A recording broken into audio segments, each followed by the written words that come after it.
Warahmatullahi wabarakatuh. Alhamdulillahirrahmanirrahim. Puji syukur kita panjatkan kehadirat Allah Subhanahu wa taala pada siang hari ini. Kita dapat berkumpul di Balai Desa Sugian dalam rangka sebenarnya permasalahannya adalah rembuk stunting, Bapak Ibu. Karena kalau berkaitan dengan Musren Bangdes nanti biar beliau dicatat sama BPD yang nanti melanjutkan. Kami akan memberikan penegasan berkaitan dengan stunting, Bapak Ibu, bahwa perlu kita sampaikan untuk stunting di Kecamatan Toroh itu sebenarnya kabar baiknya adalah kita sudah termasuk di bawah standar nasional. Dan kalau stunting itu kan 14% standar nasionalnya, untuk Kecamatan Toroh itu cuma 4%. Luar biasa ya, berarti kan 4% itu termasuk di bawah garis dari 14 ke 4%. Itu kalau dihitung di tingkat kabupaten itu Kecamatan Toroh sudah termasuk grade paling bawah dan rendah. Itu berarti pencapaian untuk penanganan stuntingnya tercapai dengan baik dan terrealisasi dengan baik. Nah, tentunya Bapak Ibu bahwa stunting itu kan bukan sekedar atau serta-merta sekarang ketemu terus ditangani selesai, kan nggak begitu. Itu berkesinambungan.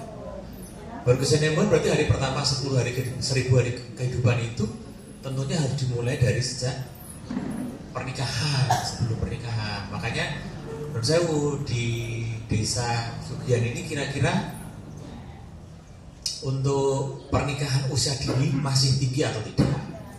Ya, itu salah satunya. Yang kedua, setelah terjadi pernikahan, kemudian gizi dari ibu hamil, apakah itu terpenuhi atau tidak? Biasanya kalau untuk ibu hamil itu yang kita ukur itu lingkar lengan, Bapak Ibu. Kalau lingkar lengannya itu kurang dari 23 berarti dianggap kek, kurang energi kronis. Itu beresiko terhadap kelahiran anak stunting.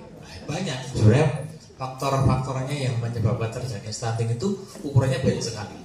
Sehingga tidak bisa serta-merta bahwa kasus stunting di Desa Sugian tahun kemarin ada 25 leres ya.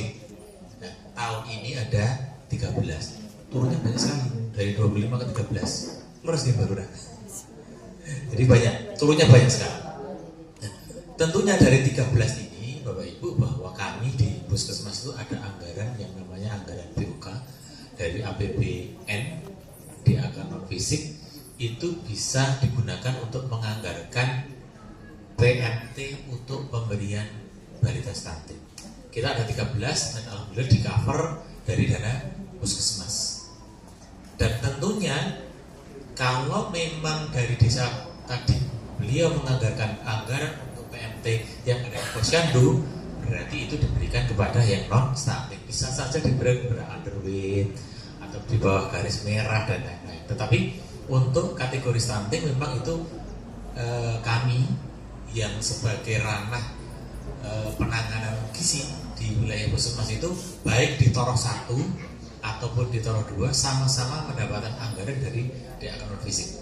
Dan itu memang digunakan untuk pengentasan dan penurunan stunting. Dan tadi Bu Camat menyampaikan bahwa mudah-mudahan di tahun 2027 tidak ada efisiensi anggaran kembali, sehingga nanti anggaran yang diberikan untuk stunting itu ketika dibiayai dari Puskesmas, mungkin desa bisa membiayai untuk kebutuhan yang lain. Karena masalah gizi yang ada di Indonesia tidak hanya stunting, ya, bisa gizi buruk, bisa underweight, bisa mungkin gangguan gizi yang lain, ya. Tentunya Bapak Ibu bahwa stunting ketika tidak bisa ditangani dengan baik, itu berarti ada faktor penyebab.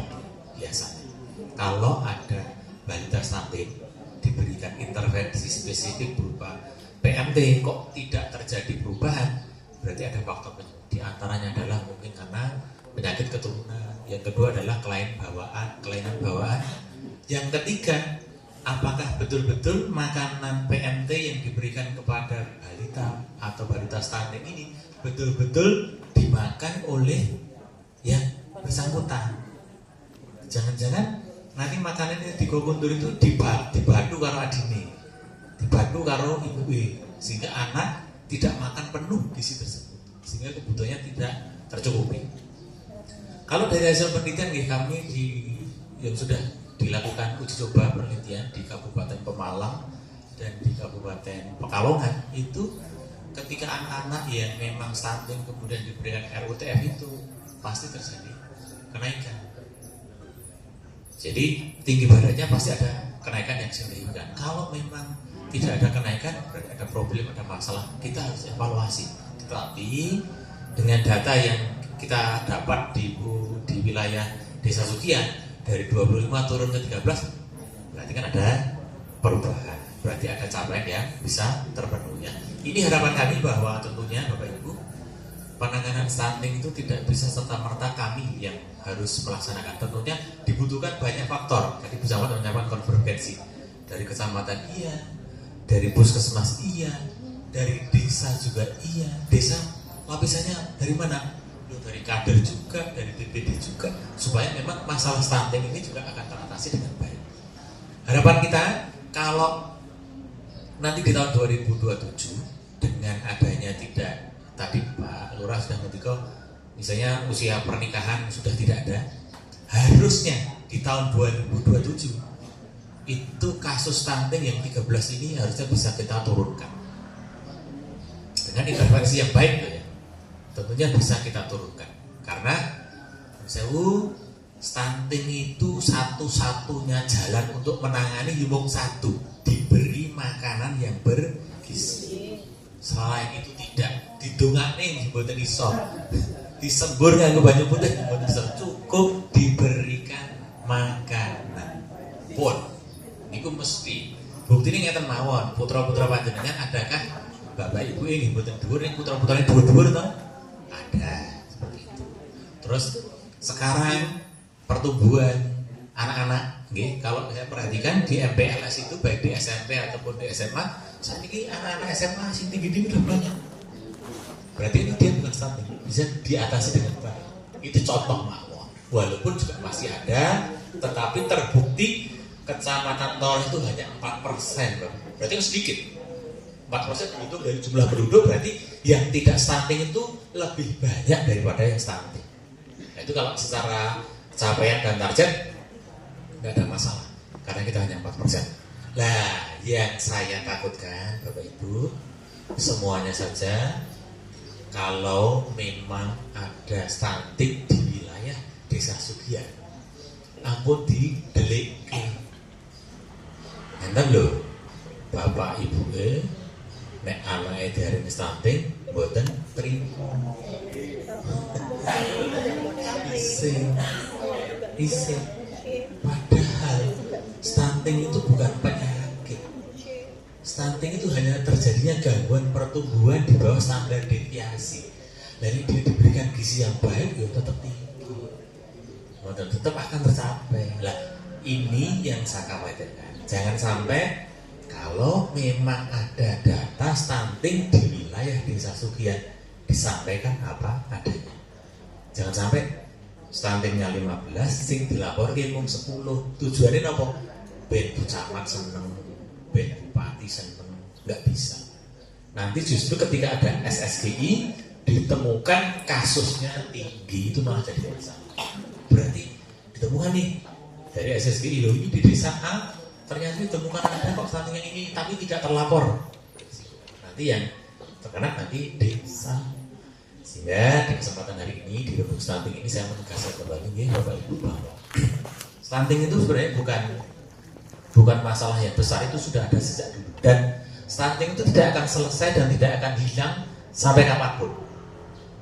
Pasti akan berputar. Tetapi kalau target nasional kita 14%, kalau nanti target nasional itu di bawah 14%, itu sudah terpenuhi. Masalahnya Kabupaten Grobogan itu targetnya belum terpenuhi. Nek Torong itu 4%, tapi kalau secara kumulatif kabupaten itu masih di atas 20%. Kemarin terakhir itu 24%. Berarti kan standarnya masih di atas nasional nih, harusnya 14%, dia di 24%. nek toroh tidak di wilayah yang lain. Makanya kami berharap kita bisa mempertahankan lah toroh satu, wilayah toroh satu itu untuk angka stuntingnya bisa ditekan. Syukur-syukur nanti kalau misalnya Sugian bisa di bawah 10, itu nanti saya yakin di wilayah toroh satu itu bisa saja untuk stuntingnya mungkin di bawah 3% atau tersampai di 2%. Nah tadi Bapak Ibu, jadi nanti biar disampaikan Bu Bidan berkaitan dengan evaluasi stunting di Desa Sugian, tentunya saya mengucapkan terima kasih atas bantuannya dari Pak Lurah, dari Bu Kader, dan dari semua perangkat bahwa kegiatan stunting itu bisa tercover atau terselesaikan untuk di wilayah Kecamatan Toroh, karena memang Pak Sekda kemarin juga memberikan apresiasi tersendiri bahwa stunting di Kecamatan Toroh termasuk rendah dibandingkan dengan wilayah kecamatan yang lain. Itu apresiasi yang luar biasa. Aplaus buat kita semua. Terima kasih. Kurang lebihnya mohon maaf. Bila taufiq wal hidayah. Assalamualaikum warahmatullahi wabarakatuh.